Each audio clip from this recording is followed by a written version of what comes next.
बिस्मिल्लाहिर्रहमानिर्रहीम। मैं हूं अब्बास शबीर। आप देख रहे हैं प्रोग्राम तकाबुल। इदारों के दरमियान बढ़ती हुई तलखियां, हुकूमत तलखियां ख़त्म करने में कितनी संजीदा है। पार्लियामेंट में अवामी मसाइल की बजाय ज़ाती हमले। साबिक सदर आरिफ अलवी का कहना है कि प्रेशर कुकर किसी भी दिन फट जाएगा और इक़्तिदार पर झूठे कब्जे वालों को झुलसा कर रख देगा। सिंध हाईकोर्ट ने अदालती कार्रवाई की रिपोर्टिंग पर पाबंदी से मुताल्लिक पैमरा के 21 मई के नोटिफिकेशन की शिकों पर 6 जून तक अमल दरामद रोकते हुए फरीकैन को नोटिस जारी कर दिए। पार्टी सदारत का मामला, नून लीग की जनरल कौंसिल का इजलास तलब कर लिया। यूटिलिटी स्टोर्स कॉरपोरेशन ने वजीर आज़म पैकेज के लिए बजट में 85 अरब रुपए मांग लिए। और वजीर आला खैबर पख्तूनख्वा अली अमीन गंडापुर की वफाकी वजीर दाखिला मोहसिन नकवी से मुलाकात। लोड शेडिंग में कमी के लिए वफाक और केपीके का मुश्तरका कोशिशों पर इत्तेफाक। पाकिस्तान तहरीक इंसाफ से अली बुखारी साहब हमारे साथ मौजूद हैं। जुल्फ़िकार अली बदर पाकिस्तान पीपल्स पार्टी से उनका ताल्लुक है, जबकि निसार चीमा साहब हमें ज्वाइन करेंगे पाकिस्तान मुस्लिम लीग नून से। और सीनियर जर्नलिस्ट तारिक सुमैर साहब भी हमारे साथ स्टूडियोज़ में मौजूद होंगे। अली बुखारी साहब से बात का आगाज़ करते हैं। अली बुखारी साहब, इदारों के दरमियान बढ़ती हुई तलखियाँ और हुकूमत आपको क्या नज़र आ रही है, इन तलखियों को कम करने में कितनी सीरियस है? देखिए अब्बास भाई, इसके अंदर मेरा अपना जो व्यू वही है कि हुकूमत तो किसी चीज़ में भी संजीदा नज़र नहीं आई मुझे। जब संजीदगी होती है तो हमेशा जो सिटिंग गवर्नमेंट होती है, चाहे वो जिस मर्जी तरीके से आई हो, 17 सीटों वाला प्राइम मिनिस्टर बैठा हो, लेकिन जब वो प्राइम मिनिस्टर की सीट पर बैठा होता है तो उसको चाहिए कि उस सारी चीज़ों को तलखियाँ कम करे, एक स्टेप फॉरवर्ड आ गया है और आगे आके वो सारी चीज़ों को टैकल करे। चाहे वो इदारों के दरमियान डिस्प्यूट्स होंगे, चाहे पोलिटिकल पार्टीज़ के दरमियान डिस्प्यूट्स होंगे, वो सारे के सारे डिस्प्यूट रिजॉल्व करने के लिए सबसे बेहतरीन जो काम होता है वही होता है कि जो सिटिंग गवर्नमेंट होती है वो आगे बढ़ती है, वो हालात ऐसे पैदा करती है, वो वाक़यात ऐसे पैदा करती है जिससे जो टेम्परेचर है वो हाई टेम्परेचर जो है उसको कूल की तरफ लेकर जाया जाए, ठंडी तरफ लेकर जाया जाए और बैठ के ऐसा एटमॉस्फेयर तैयार किया जाए कि जहाँ पर गुफ्तगू शनीद हो सके पॉलिटिकल तरीके से। सर, कूल तो टेम्परेचर आप लोगों ने करना है, उनकी तरफ से तो ऑफ़र है, पीपल्स पार्टी ने भी आपको ऑफ़र की, नून ने भी ऑफ़र की। आप लोगों का ये स्टैंड रहा कि जी हम तो इनसे बात ही नहीं करते हैं। देखें, ना पीपल्स पार्टी सीरियस रही अपने नेगोशिएशंस के ऊपर बात करने के, पॉलिटिकल बात करने के लिए, ना ही मुस्लिम लीग नून का हमें किसी तरफ से कोई फेवर नज़र आई। किस हवाले से? बात करने के हवाले से अपनी अपनी पढ़ी हुई थी। इनको सीधी सी बात है बात पे, किसी ने कॉन्स्टिट्यूशनल सीट्स ले ली, किसी ने बंदर बांट की, वो कहते हैं ना जैसे सर आप लोग बातचीत शुरू तो करते हैं, आप तो बातचीत की नहीं है और इस तरह का इम्पैक्ट है कि बातचीत शुरू तब होती है जब एटमॉस्फेयर पैदा किया जाता है। जब आप एटमॉस्फेयर ही पैदा नहीं करते, जब इतनी बड़ी धांधली के बाद आप ये मानने को ही तैयार नहीं, आप ये चांस कहते हैं ना ऑक्सीजन बंद करके बैठे हुए हैं। आप जो हमारे चेयरमैन हैं, बानी चेयरमैन इमरान खान साहब, he is behind the bar, उनकी वाइफ बिहाइंड द बार, और उसके अलावा सारी क़यादत जो है उसके पीछे आप देखें किस तरह हाथ धो के पड़े हुए हैं। सीटें ले ली आपने यार, जीती हुई सीटों के ऊपर, एवरीवन नोज़ कौन सी चीज़ आपसे छुपी हुई है, ये तो रोज़े रोशन की तरह आया है। अब इन सब चीज़ों को जब आपने टेम्परेचर डाउन करना है और एक ठंडी हवा का झोंका देना है तो आपको पहले आगे बढ़ना पड़ेगा और बढ़ के बहुत सी गलतियाँ माननी पड़ेंगी और पोलिटिकली लोगों को पोलिटिकल एटमॉस्फेयर पैदा करना पड़ता है ताकि पोलिटिकल सोच, विजडम प्रिवेल करे, और वो विजडम प्रिवेल करने के लिए हमेशा पहल जो है हुकूमत की तरफ। पीपल्स पार्टी से जुल्फ़िकार अली बदर साहब हमारे साथ मौजूद हैं। जहांगीर बदर साहब के साहबजादे हैं। जहांगीर बदर साहब मरूम बड़े पुराने पीपल्स पार्टी के बड़े सीनियर रहनुमा थे और बड़ी फेवरेट पर्सनैलिटी होते थे। अली बदर साहब, थैंक यू वेरी मच, आपने प्रोग्राम में वक्त दिया।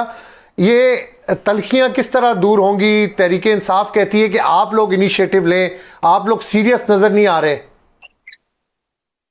बिस्मिल्लाहिर्रहमानिर्रहीम। सर बहुत शुक्रिया, आपने अपने प्रोग्राम में बुलाया।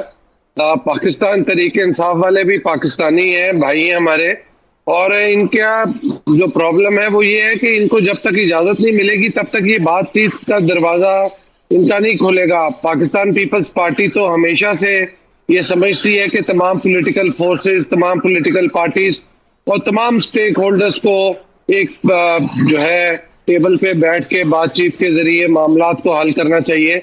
और हम पीपल्स पार्टी की लीडरशिप ने हमेशा अपना रोल प्ले किया है। अभी रिसेंटली भी आपने देखा कि बिलावल भुट्टो जरदारी साहब ने इस बारे में कहा है कि पाकिस्तान को अगर आगे लेके जाना है और चैलेंजेस का मुकाबला करना है तो तमाम पॉलिटिकल स्टेक होल्डर्स को रिकंसिलिएशन करनी होगी पॉलिटिकल पार्टीज उनके हेड्स को, उसके लिए पीपल्स पार्टी हमेशा से फ्लेक्सिबल है और विंडो ऑफ डायलॉग को हमेशा ओपन रखती है और पेशेंस और टॉलरेंस की जो है वो पॉलिसी पे चलती है और जो है सख्तियां बर्दाश्त भी करती है, लोग की सख्त बातों को भी बर्दाश्त करती है। बिकॉज सियासी बिलावल साहब का ये मानना है और पीपल्स पार्टी की लीडरशिप पहले भी कि सियासी जो मुखालफत होती है उसको जाती मुखालफत में नहीं तब्दील करना चाहिए।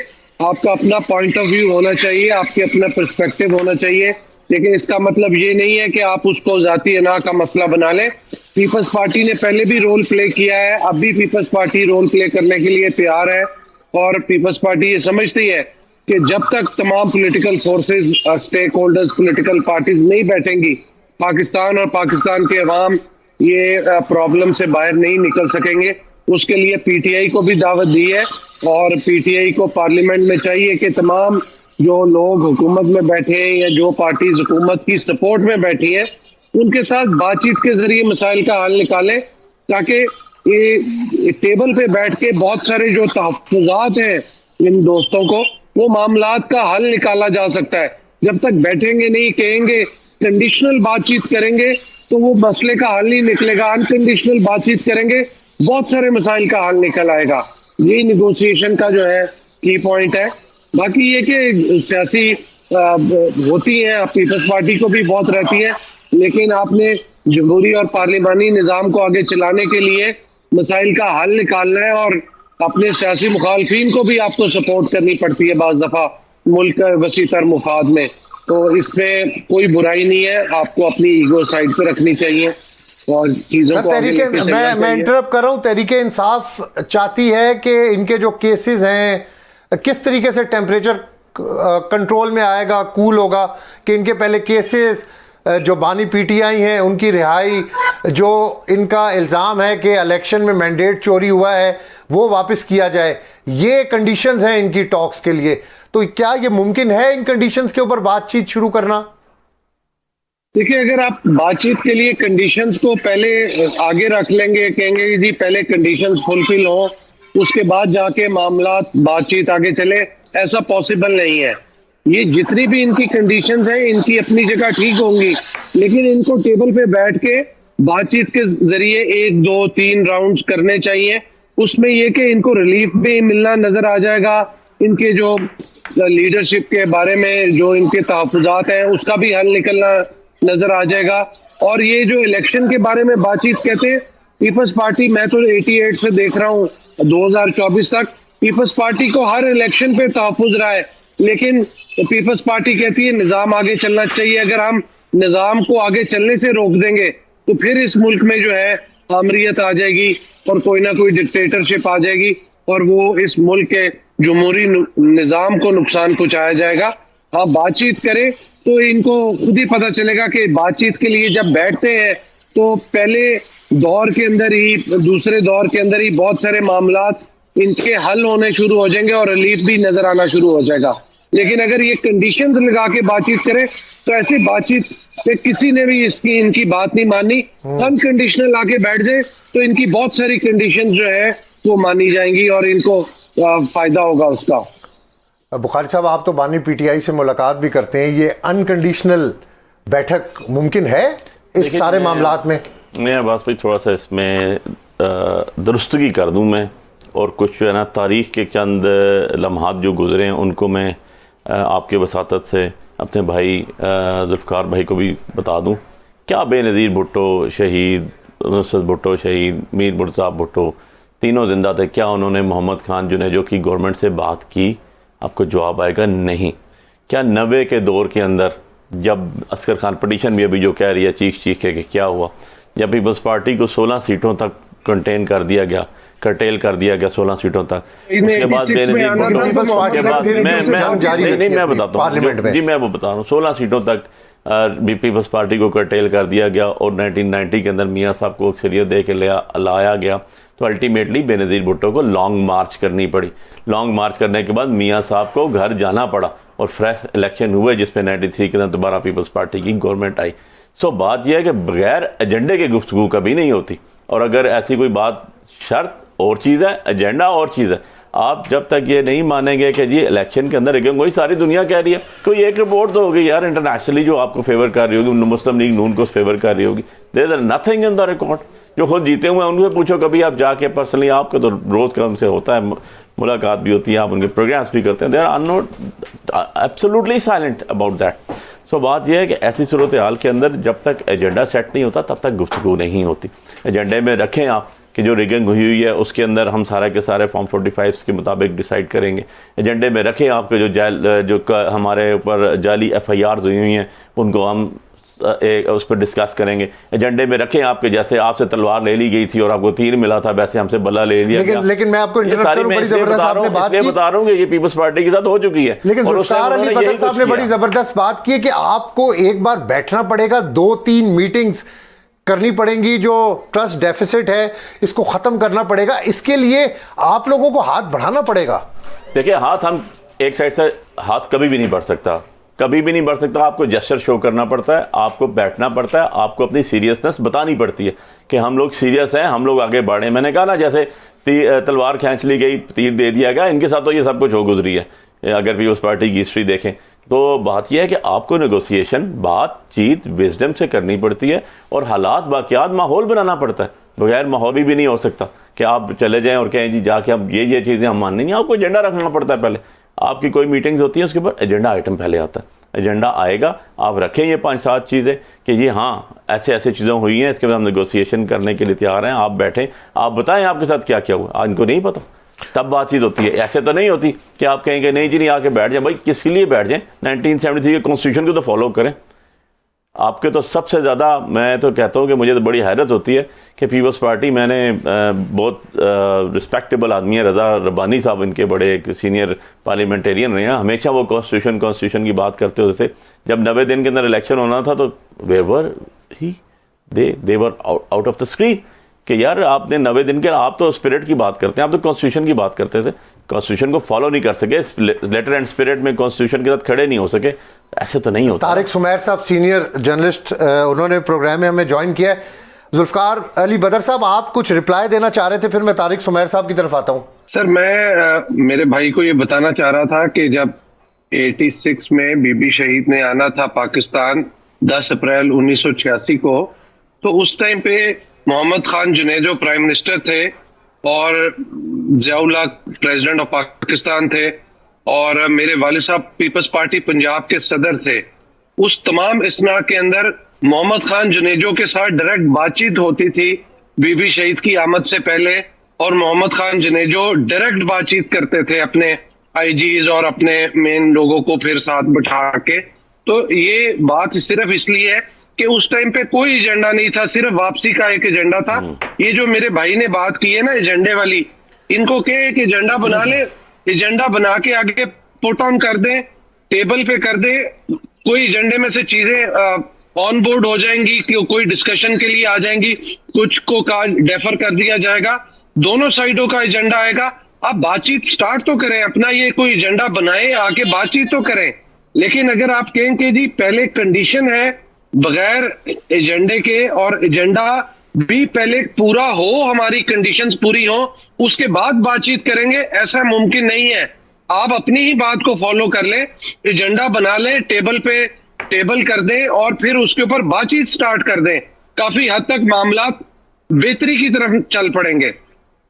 तारिक सुमैर साहब, आज फिर नून ने यानी हुकूमत ने ऑफर की है कि हम बातचीत करना चाहते हैं, लेकिन ये सब डेडलॉक है हर चीज़ पे। ये कैसे होगी बातचीत और ये मामला किस तरह आगे चलेगा? मैं तो डेडलॉक नहीं देख रहा, कल से ख़ास तौर पे, परसों से SIFC की मीटिंग के बाद से, जब से वो कह रहे हैं गंडापुर साहब के मेरी 2 मरतबा अलेक्स है कोई आर्मी चीफ से, तो लोड शेडिंग का इशू क्रिएट है, KPK के इश्यूज़ हैं। तो गारंटर किसको बनाया गया बीच में? अब्बास वही बताएंगे आप गंडापुर साहब को। किसको नहीं, गारंटर किसको बनाया गया? गारंटर अच्छा, मोहसिन नकवी साहब को उनकी 2 दिन में 2 मुलाकातें भी हो गई हैं। साहब बीच में बैठे हैं, यानी एक साइड से गंडापुर साहब हैं, एक साइड से मोहसिन नकवी साहब। मोहसिन नकवी गारंटर बने हैं कि जी मैं आपके इश्यूज हल करवाता हूँ। ये खबर है जी, मोहसिन नकवी साहब को गारंटर क्यों बनाया भाई? आपके इश्यूज़ हैं मिनिस्ट्री एनर्जी के साथ हैं, लोड शेडिंग के इश्यूज़ हैं, आप वहाँ के मुतलका मिनिस्टर अवैस लगारी उसके साथ डायरेक्ट नहीं बैठे, आपने कहा कि मोहसिन नकवी बीच में बैठेगा तो मैं आपके बैठूँगा। इसका जवाब तो गंडापुर साहब दे सकते हैं कि मोहसिन नकवी, जो मेरी इतला है वो ये है कि मोहसिन नकवी ने एक ज़माने में आसिफ जरदारी साहब के मामलात बड़े सेटल कराए थे इस्टेब्लिशमेंट के साथ। जब ये जनरल फैज़ हमीद साहब थे, इनको वो लाहौर में जो जरदारी हाउस है वहाँ लेकर जाया करते थे फैज़ हमीद साहब के साथ। मोहसिन नकवी साहब एज़ मीडिया के बड़े टाइकून की हैसियत से जाते थे आसिफ जरदारी साहब के दोस्त के तौर पे। फिर वो अभी की इस्टेब्लिशमेंट के साथ उनके बड़े करीबी ताल्लुकात हैं। और ये वो 4-5 लोग हैं जो आज़ाद बनकर आए हैं, जिसमें फैसल वाडा का भी नाम आता है, अनवार उल हक काकड़ का भी नाम आता है। इस्टेब्लिशमेंट के ब्लू आइड्स इनको कहा जाता है। लेकिन मोहसिन नकवी साहब सबसे करीब हैं। मेरा सवाल अली भाई से भी यही है और बाकी PTI की क़यादत से कि भाई आपने अभी इन्होंने हवाला दिया जुल्फ़िकार भाई ने, मैं इनके वालिद साहब से बहुत मिलता रहा हूँ, मैंने उनके साथ बाहर ट्रिप भी किए हैं मरहूम जहांगीर बदर साहब से। बड़े सियासी विजडम वाले आदमी थे, कोड़े भी खाए, मारे भी खाए, मिनिस्ट्री भी ली। लेकिन एक बैकग्राउंड राब्ता होता है, किसी न किसी सतह पे सियासी पार्टियों को, सियासतदानों को आपस में रखना पड़ता है।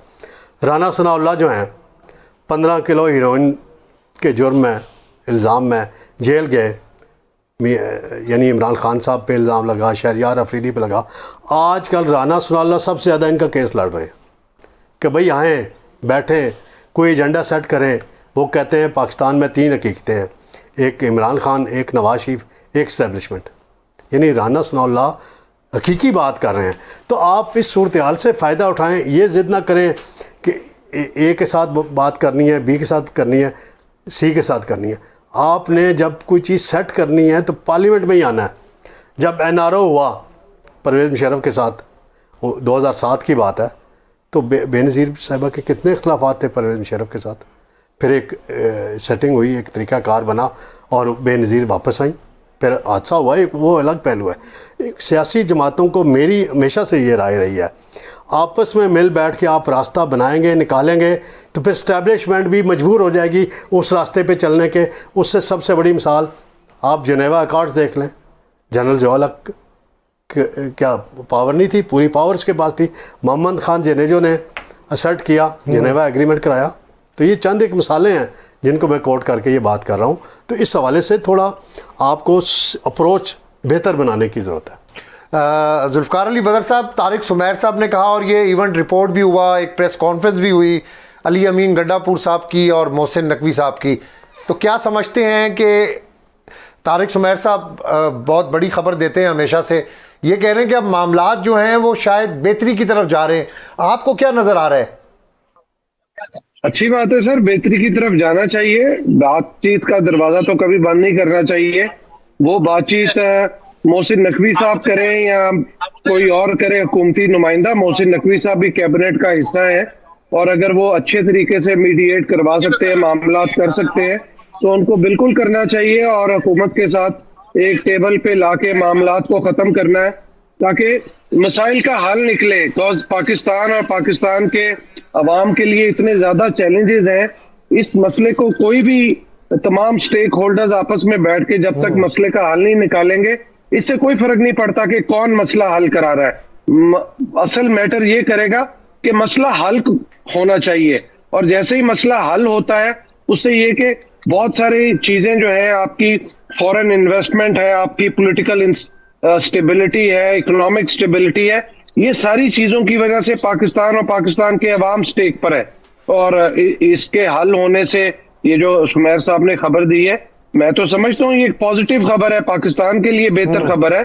उसमें मोहसिन नकवी साहब को अपना रोल प्ले करना चाहिए, और इसमें अगर इस्टेब्लिशमेंट कोई पॉजिटिव चीज करना चाह रही है, बिल्कुल करनी चाहिए। सर एक ब्रेक है, मैं इधर से आपसे कंटिन्यू करूंगा। सर जुल्फ़िकार अली बदर साहब कंटिन्यू करिएगा।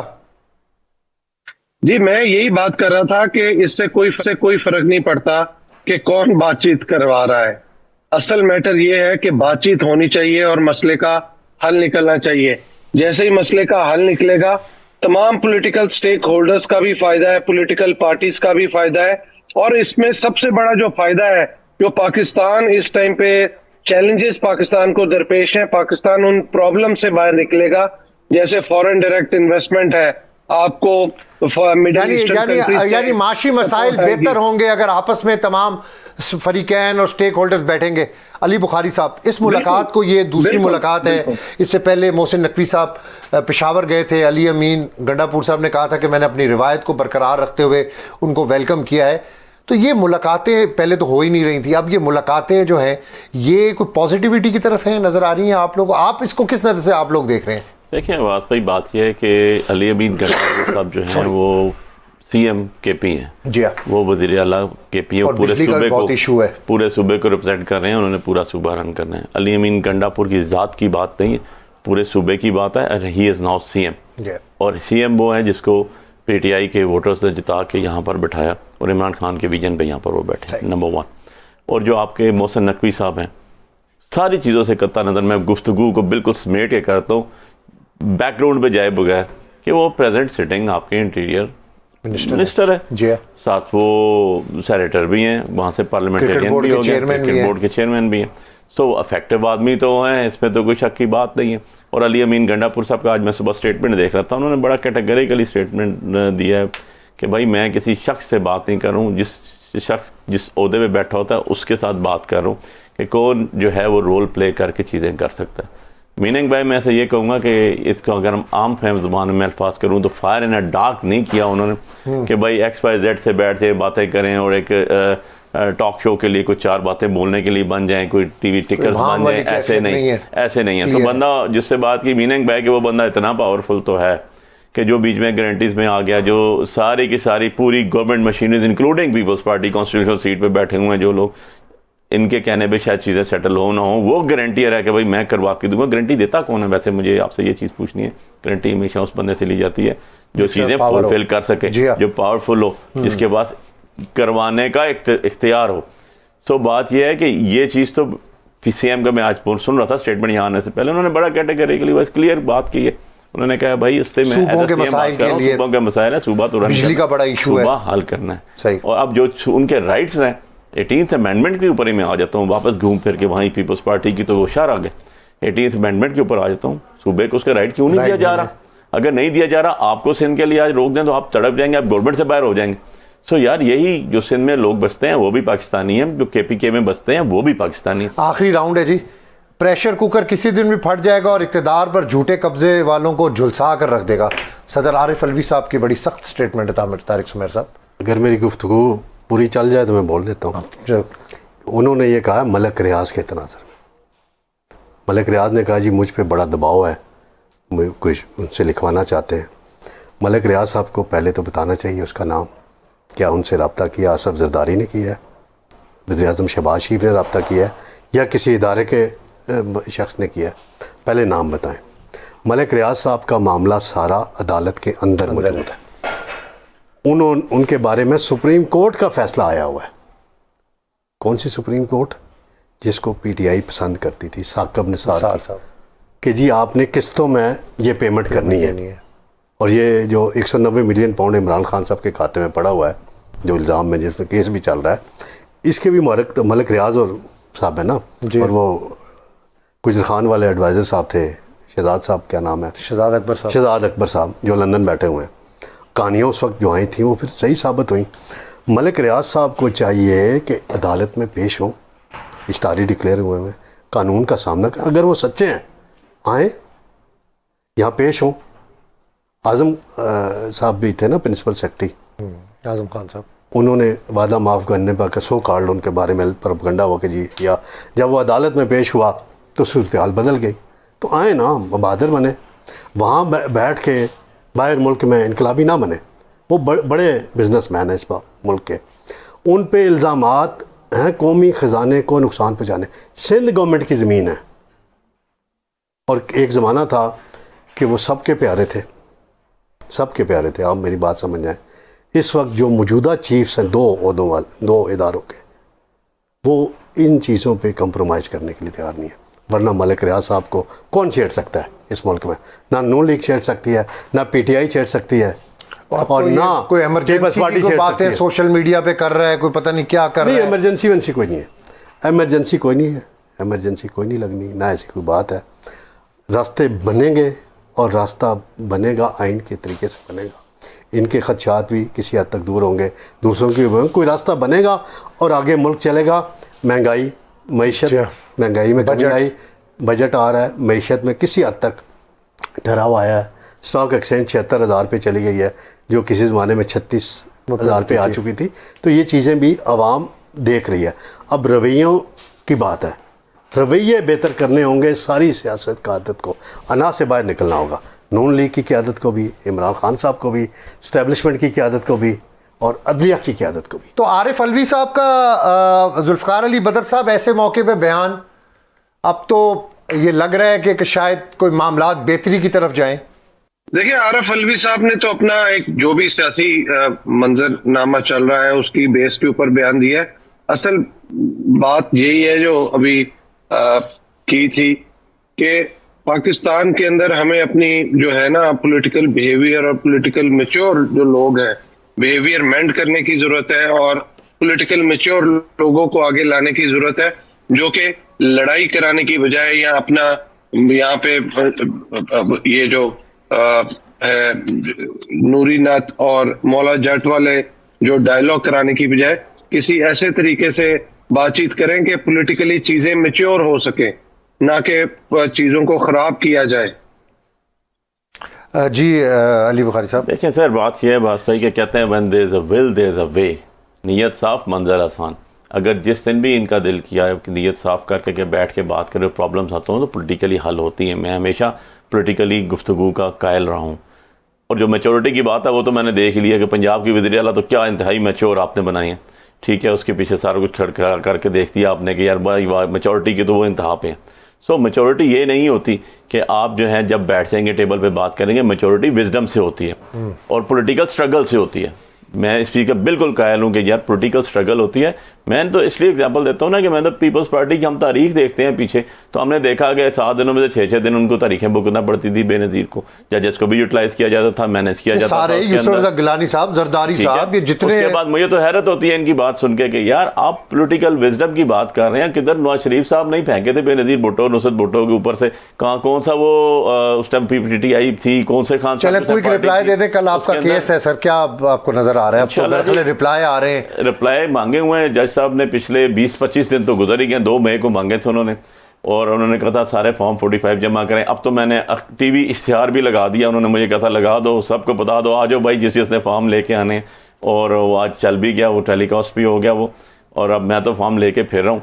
मेरे भाई कह रहे हैं, जुल्फ़िकार अली बदर साहब हमारे भाई हैं, कहते हैं यार मैं लेकर आ जाता हूँ, वहाँ पे मैकस बन जाए, बैठ जाएं और बुला लें हमारे काउंटर पार्ट को। आज तक तो हमें मिला कोई नहीं। N48 तारिक सुमैर साहब वाइंड अप करिएगा। आ जाए जी, ले ये फॉर्म पढ़े, आप ही फैसला कर दें यार। वाइंड अप करिएगा। पार्टी सदारत के लिए जनरल कौंसिल का इजलास भी तलब हो गया नून लीग की, तो नवाज शरीफ को एक्टिव देख रहे हैं आप? कल का दिन तो पाकिस्तान के लिए वैसे ही तारीखी दिन है।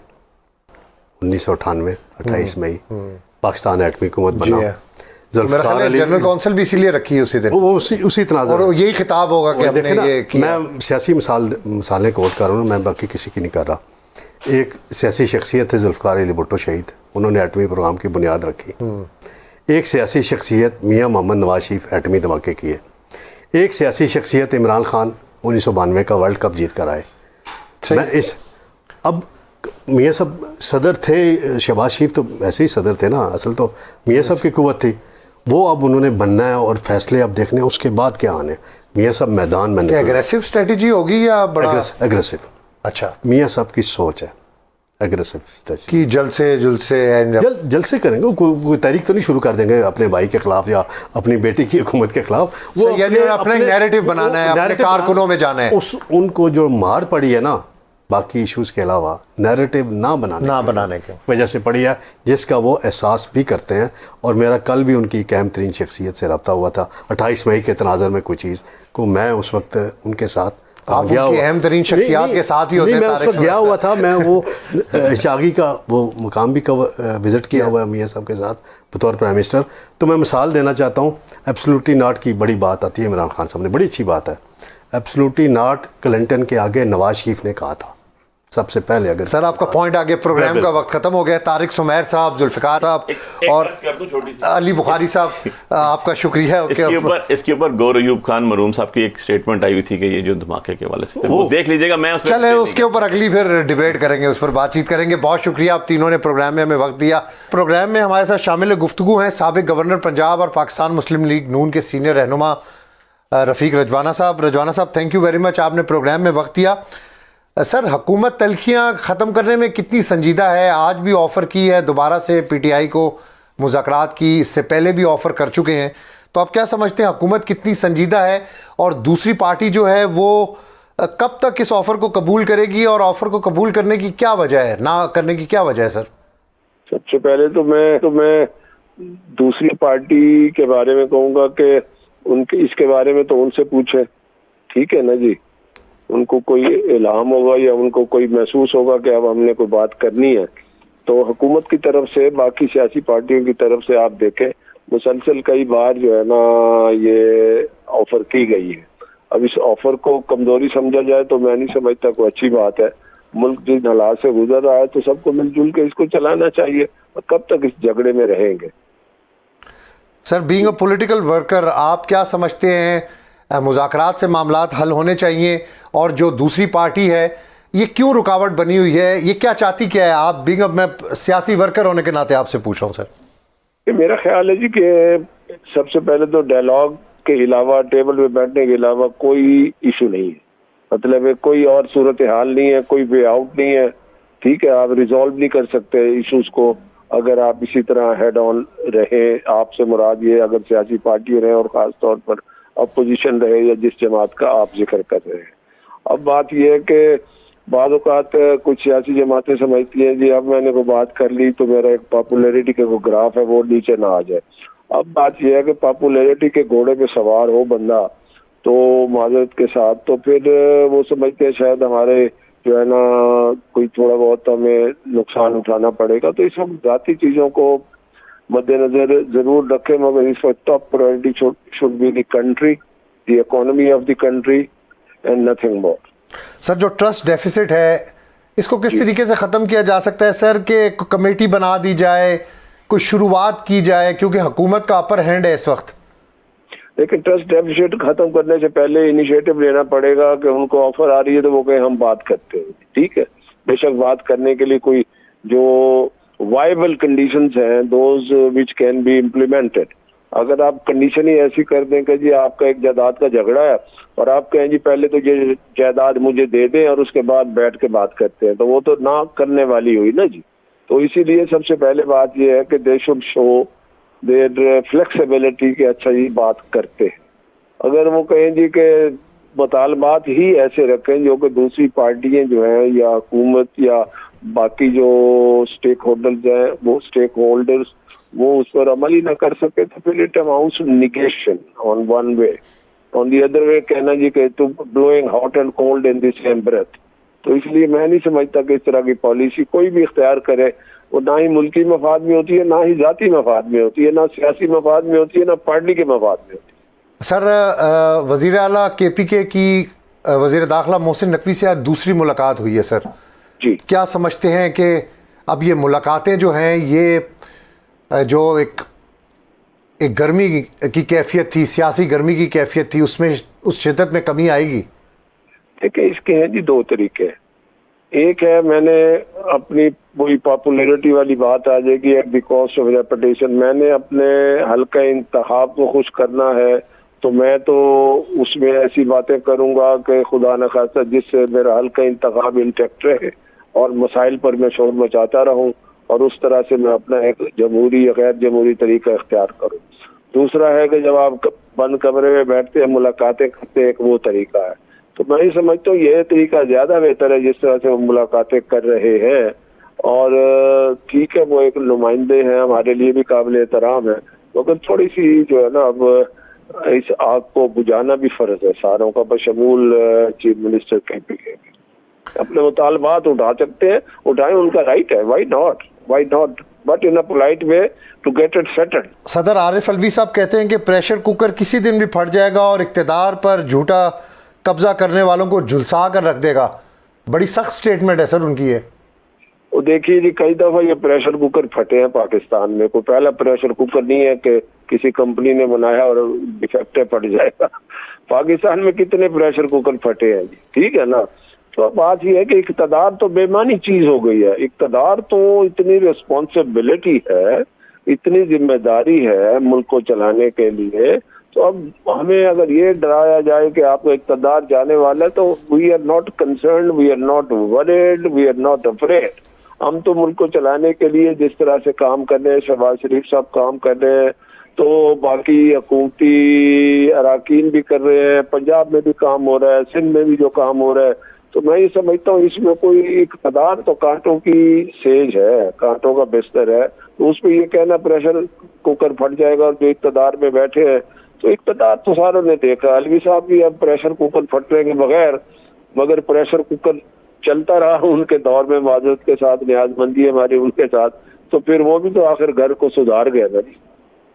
सर बजट आ रहा है, आवाम की बड़ी तवक्कुआत हैं, हुकूमत के लिए बेशक बहुत सारे मसाइल हैं, माशी मसाइल हैं, तो क्या समझते हैं कि सर बजट जो हुकूमत देगी इससे आवाम मुतमईन होगी और महंगाई जो है इस वक्त मुल्क में उसमें कमी होगी, या इसी तरह ही है सर जो पीछे से चला आ रहा है? अवाम जो है ना, अवाम के जख्म इतने ज्यादा है, अवाम इतनी परेशान हाल है। अब मैं ये तो कह नहीं सकता कि बजट ऐसा होगा कि जख्म और सारे जो है ना मतलब एक वूंड्स भर जाएं। हाँ, अलबत्ता मैं ये समझ सकता हूँ कि जितनी उन पर मरहम रखी जा सकती है, the maximum effort should be made to accommodate and facilitate the common people, the poor people। बिजली के बिल है, पेट्रोल है, गैस है, खास तौर पर बिजली के बिलों से लोग बड़े तंग हैं, बहुत परेशान हैं। और ये सारी चीजें सोचनी पड़ेंगी। किसान का ख्याल रखना पड़ेगा। किसान इस गंदम के इशू में बहुत सख्त परेशान हुई। Also hello from the rural area, तो लोग बड़े परेशान हैं। अब इसी सिचुएशन पे अगर आप हुकूमती पोजीशन में बैठे हो तो आपके लिए सारे मसाइल हल तो नहीं कर सकते करने की कोशिश के बावजूद, मगर जितनी मैक्सिमम एफर्ट्स होनी चाहिए इस तबके को राजी करने के लिए, इस तबके के जख्मों पर रखने के लिए बहुत जरूरी है। अब उसके मुताबिक काम कर रहे हैं, अल्लाह करे खैरियत ही हो। क्योंकि एट द सेम मोमेंट ये भी देखा जाता है कि हमारी किटी में पैसे कितने हैं। हम मतलब है कि हम असेसमेंट कर लेते हैं, कैलकुलेट कर लेते हैं कि इतने ट्रिलियन जो है ना हमारा टैक्स रेवेन्यू या हमारी अर्निंग होगी, मगर अनफॉर्चुनेटली बाद वो टारगेट पूरे नहीं होते। जो लोग टैक्स देने वाले हैं, those who are assessable for the taxes, और अनफॉर्चुनेटली वो ना दे, तो उनको नेटवर्क में लाना बहुत बड़ा इशू बना हुआ है। कोशिश तो हो रही है कि ट्रस्ट डेफिसिट एफबीआर का versus the traders versus the tax payer ये भी कम होना चाहिए। ये भी बहुत बड़ा इशू है, trust deficit against in between the tax collector and the tax payer. Sir investment आएगी पाकिस्तान में, जो टास्क फोर्स बनी है, हुकूमत इस वक्त काम कर रही है कि किसी तरीके से माशी सूरत हाल बेहतर हो, तो समझते हैं कि मुस्तकबिल में कोई इन्वेस्टमेंट आएंगी, सरमायाकारी मुल्क के अंदर होगी? SIFC जो है ना जो बनी है, वो they are putting their best efforts, और शहबाज शरीफ साहब मैक्सिमम उनकी टीम उनके साथ कोशिश कर रही है। अब ये होता है कि CBS confidence, CBM confidence building measures, तो वो कॉन्फिडेंस मुल्क में बनाना चाहिए। तो अब जब मैं सपोज अपोजिशन में हूँ और दुनिया के साथ बात हो रही है, आइए पाकिस्तान में आप इन्वेस्ट करें, और मैं जो है हुकूमत को और पाकिस्तान को गैर मुस्तहकम करना शुरू कर दूं, तो वो फिर कॉन्फिडेंस बाज़ औक़ात इन्वेस्टर का शेक हो जाता है। मगर क्योंकि उस इन्वेस्टमेंट ये CIFC है, if I am not wrong in pronouncing it, तो उसके तहत प्रोटेक्शन दी गई है और लीगल प्रोटेक्शन दी गई है। तो मेरा ख्याल है इंशाल्लाह इस एफर्ट से कोई ना कोई स्कोप तो बड़ा है, हमारे पास पोटेंशियल ही बहुत है। तो मैं समझता हूँ कि इंशाल्लाह बेहतरी की तरफ जाएगा।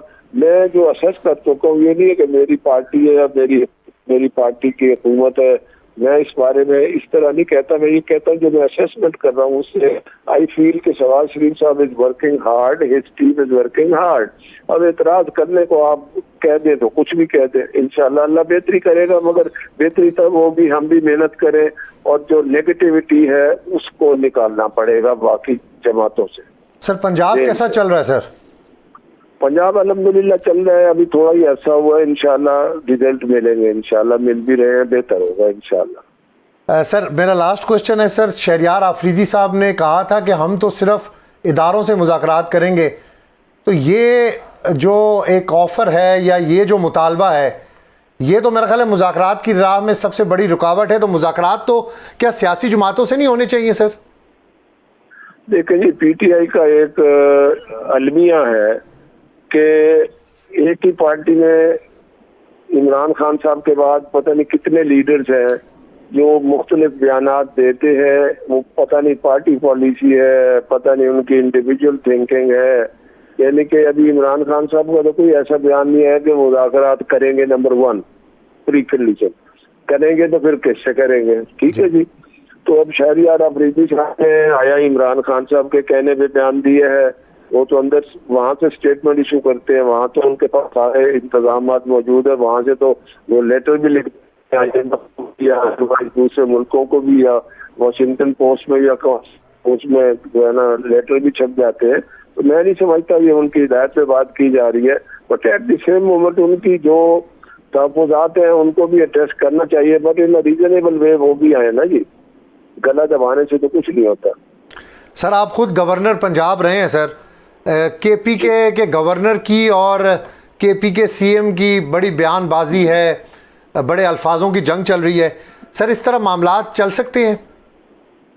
असल उसमें एक प्रॉब्लम है, वो एक ही हल्के से ताल्लुक रखते हैं जी, ठीक है जी, और केपीके का एरिया है, ठीक है जी, थोड़ा सा उसमें जो है ना वो ट्राइबल टेस्ट भी होता है मिजाज में जी। तो एक ही हल्के में शुरू से मुखालफत, सियासी मुखालफत है, तो ज्यादा जरूरत से ज्यादा जज्बाती हो गए। अब तो मेरा ख्याल है अपना गवर्नर साहब बेहतर ही हो गए हैं, उनका मिजाज बेहतर तो है ही है, मतलब वो अब रिएक्शन में तो ऐसा बयान तो नहीं दे रहे हैं। मेरी मुलाकात हुई थी उनसे लाहौर मुल्तान एक खाने में आए हुए थे, तो यही गप लगा रहे थे, तो मैं उन्हें कह रहा था कि कुंडी साहब आप वो सराइकी बोलते हैं, तो मैं सराइकी में कह रहा था कुंडी साहब तो सर के नो को दावत दे चीफ मिनिस्टर साहब को हाजिर पै के खाना खाने सूबे को चले ने, वो अल्लाह करेगा ठीक हो जाएगा इंशाल्लाह। अच्छा सर, उसका बैकग्राउंड है, they hail from the same constituency. Sir party सदारत के मामले पर मुस्लिम लीग नून की जनरल कौंसिल का इजलास भी तो आइंदा दिनों में अब नवाज शरीफ साहब को दोबारा से एक्टिव देख रहे हैं। लेकिन ये परसों 28 तारीख को मीटिंग है, मैं भी लाहौर हूँ, और बल्कि इससे पहले मैं सेंट्रल वर्किंग कमेटी भी मैंने अटेंड की है, जिसमें हमारे सारे 147 पुराने मेंबरान, पुराने मीन सीनियर लोग आए हुए थे, और मियाँ साहब उस दिन बड़े खुशगवार मूड में थे माशाल्लाह। और अब सदर बनने के बाद भी हमें अब महसूस हुआ कि मियाँ साहब अब बिल्कुल जो है ना अपनी पुरानी उस पैशन पे और स्पीड पे आ रहे हैं, इंशाल्लाह करेंगे, जरूर करेंगे। बहुत शुक्रिया सर, आपने प्रोग्राम में हमें वक्त दिया। साबिक गवर्नर पंजाब और पाक लीग नून के सीनियर रहनुमा रफ़ीक रजवाना साहब हमारे साथ मौजूद थे। आपका बहुत शुक्रिया। प्रोग्राम का वक्त ख़त्म होता है, कल आपसे दोबारा मुलाकात होगी। अल्लाह निगहबान।